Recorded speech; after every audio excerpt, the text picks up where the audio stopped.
Tu veux apprendre Python pour la data science sans te perdre dans des heures de théorie? Dans cette vidéo express, on va voir l'essentiel pour commencer à coder et à analyser des données en moins de 10 minutes. Alors sans trop tarder, c'est parti! Pour coder du Python ou analyser les données en utilisant Python, il faudra utiliser un logiciel qui va nous permettre à analyser correctement. Tel que tu peux le voir sur mon ordinateur, ce que je viens de t'afficher, j'ai déjà analysé ces projets en utilisant du Python.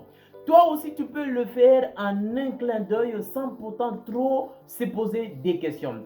Alors, la chose à retenir, on va d'abord commencer par utiliser un logiciel qui va nous permettre à analyser et à coder du Python. Donc, on va utiliser le logiciel que nous appelons Anaconda. Allez juste son site officiel anaconda.com. Tu trouveras le lien dans la description de la vidéo. Une fois, tu te retrouveras sur la page appropriée de ce site. Donc, une fois tu vas te retrouver sur le site, télécharge juste l'application selon la version que tu utilises sur ton ordinateur.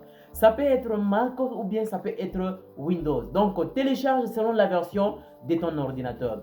Une fois téléchargé, il faudra juste l'installer et après avoir installé, on va directement passer au lancement de cette application. Va juste rechercher l'icône de cette application et lance cette application et dès que tu vas te lancer, tu vas te retrouver juste à ces niveaux. Ne t'inquiète pas, c'est tout à fait facile. Cette application Anaconda comporte vraiment des éléments qui vont nous permettre de faire le nécessaire. Alors, pour que nous puissions utiliser notre programme facilement pour coder du Python, on va juste défiler un peu en bas et nous allons juste choisir JupyterLab. C'est ce que moi j'utilise et je vois vraiment très performant par rapport à tout ce que je fais. Donc, tu vas juste venir cliquer là où il y a Launch, tu cliques dessus et le fait de cliquer, ça va directement lancer ton navigateur. Si tu utilises un navigateur Edge ou Chrome, je ne sais quoi, ce que tu as déjà mis par défaut, ça va directement se lancer. Et au moment où ça va se lancer, tu vas te retrouver sur une page tu vas te retrouver sur une page pareille, par exemple comme ça. Donc ça, c'est juste quelques projets que j'ai travaillé dernièrement sur cet ordinateur, mais je travaille sur un autre ordinateur régulièrement.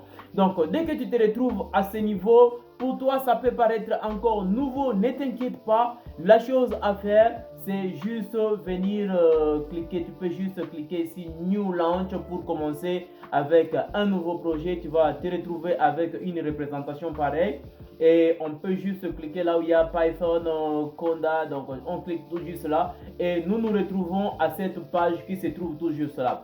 Je sais que pour toi ça peut être nouveau. Bon, cette vidéo est dédiée pour le débutant. Si tu es pro, ce n'est pas un problème. Ça peut toutefois être nécessaire avec toi, avec le temps. Mais pour quelqu'un qui est débutant, ne t'inquiète pas, nous sommes tout juste ici. Donc là, le nom de cette notebook qui n'a pas encore de titre, qui n'a pas encore de nom.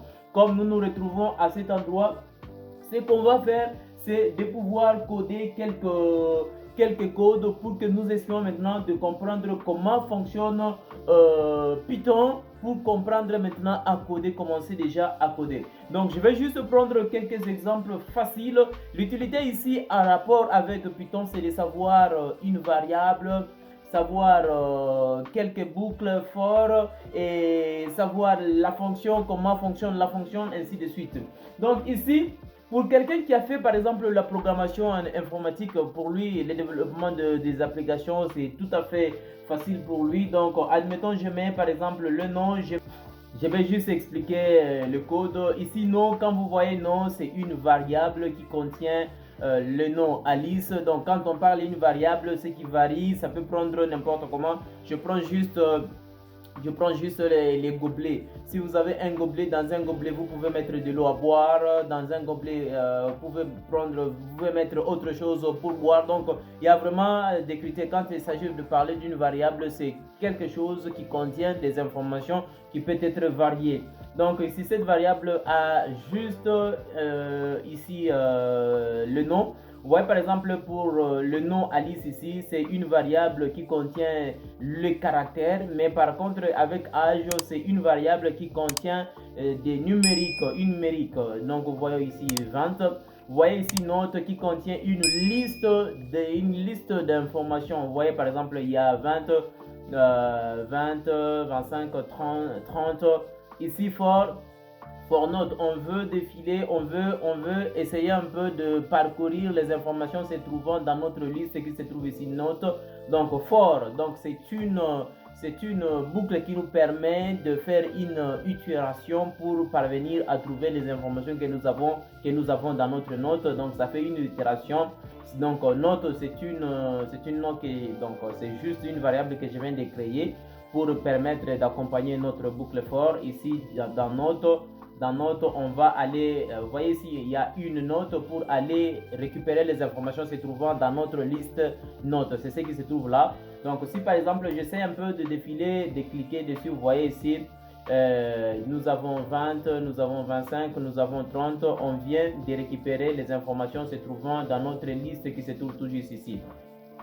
Ici, je peux mettre par exemple saluer Bob. Si je défile encore, vous voyez bonjour Bob. Où vient bonjour? Bonjour se trouve dans notre fonction qui se trouve tout juste ici, dans notre fonction def, non, notre fonction saluer. Et saluer a été récupéré. Vous voyez ici c'est saluer et ici j'ai bonjour. Donc et la fonction va nous dire directement bonjour Bob. Il ne va pas vraiment nous donner les résultats par rapport à ce que nous sommes en train de chercher, parce que nous sommes en train de vouloir faire de l'analyse de données. Sur ce, je vais essayer un peu de prendre un exemple purement pratique pour essayer un peu vous expliquer ce qui se passe et vous allez directement comprendre. Donc, pour ne pas trop tarder, je vais juste prendre le code et je vais vous expliquer. Voilà, nous avons par exemple ce code qui est tout juste là. Vous voyez, je viens d'importer et import panda as pd, import matplotlib, pitplot as plt. Ça veut dire quoi? Ici, la librairie ici panda, c'est ce qui va nous permettre de récupérer les informations. Vous pouvez avoir une base de données se trouvant dans votre fichier Excel, tout comme ça peut être dans un fichier CSV, ou bien ça peut être dans un autre fichier qui peut être par exemple du type Access et autres. Donc on va juste se limiter par là, mais vous allez voir ici Matplotlib, c'est une librairie qui va nous permettre d'afficher des graphiques et on peut directement comprendre tout ce qui se passe. Ici, Panda, il nous donne les informations sous forme tabulaire, mais Matplotlib est là pour nous donner maintenant des graphiques. J'espère que vous aviez vu les images que je vous ai juste expliquées au début. Donc ici, pour lire notre dataset, j'ai déjà uploadé, donc j'ai pris tout juste, je peux juste cliquer là et je récupère directement notre dataset. Mais j'ai pris directement ici mon dataset qui est du type XLSS. Ce qui veut dire c'est du type Excel. Comme c'est du type Excel, je vais venir ici, vous voyez ici, je vais mettre, tac, tac, tac, je peux prendre X, je prends XLSX. Donc, j'ai fait comme ça. Et ici, vous voyez, df est égal à pd.read. Vous voyez ici, le pd provient de Panda, notre librairie que nous avions juste déclaré tout juste là, au-dessus. Donc, df, c'est une variable qu'on vient de donner. Pour récupérer les informations se trouvant dans notre dataset, je donne une variable qui va contenir toutes ces informations. C'est là où il y a df dataframe est égal à pd que j'ai directement j'ai déjà initié à notre librairie qui est Panda. Et ici c'est read csv, mais notre fichier est du type Excel. Comme c'est du type Excel, je ne peux pas mettre csv, je vais mettre Excel. Donc Excel. Et ici vous voyez afficher la première ligne, print df.add. Vous voyez ici df qui se trouve tout juste là, mais ici je voulais afficher les 5 premières lignes de notre dataset. Donc c'est ce qui signifie tout juste là. Et ici je vais essayer un peu de quitter ça. Je vais faire ceci. Tac. Je vais d'abord lancer la première ligne contenant les informations. Vous voyez ici, je peux même venir cliquer tout juste sur ce point là. Vous voyez, c'est la manière dont ça s'est affiché et nous avons les informations de notre dataset, mais par rapport à ça, ça ne s'affiche pas correctement par rapport à ce que nous souhaitons. Donc je peux mettre par exemple df.aide et j'ouvre comme ça et je lance, et vous voyez que je viens d'avoir les informations de mon dataset qui a des colonnes ainsi que de lignes. Notre colonne, là où il y a les entêtes, ce sont des colonnes, les entêtes des colonnes, et ça nous montre les informations toujours cela jusqu'à revenu. Mais si je viens ici, je lance cette ligne de code. Bon, en lançant cette ligne de code, vous attendez ici, vous voyez ici, c'est encore l'astérisque, donc un symbole de dièse qui se lance. Mais je viens de constater que j'ai une erreur. On me dit ici revenu. Je vais rentrer tout juste au-dessus. Papa, DF revenu. Voilà, c'est ici.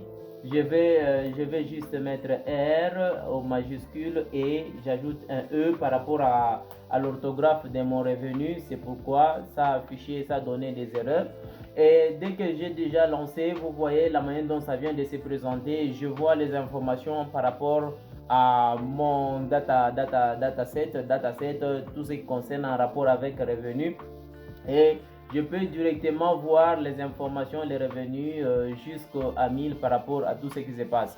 On ne peut pas entrer en détail, mais je sais que nous allons avoir notre projet purement concret. On va l'analyser étape par étape. N'hésite pas seulement de t'abonner pour ne rien rater de mes prochaines vidéos.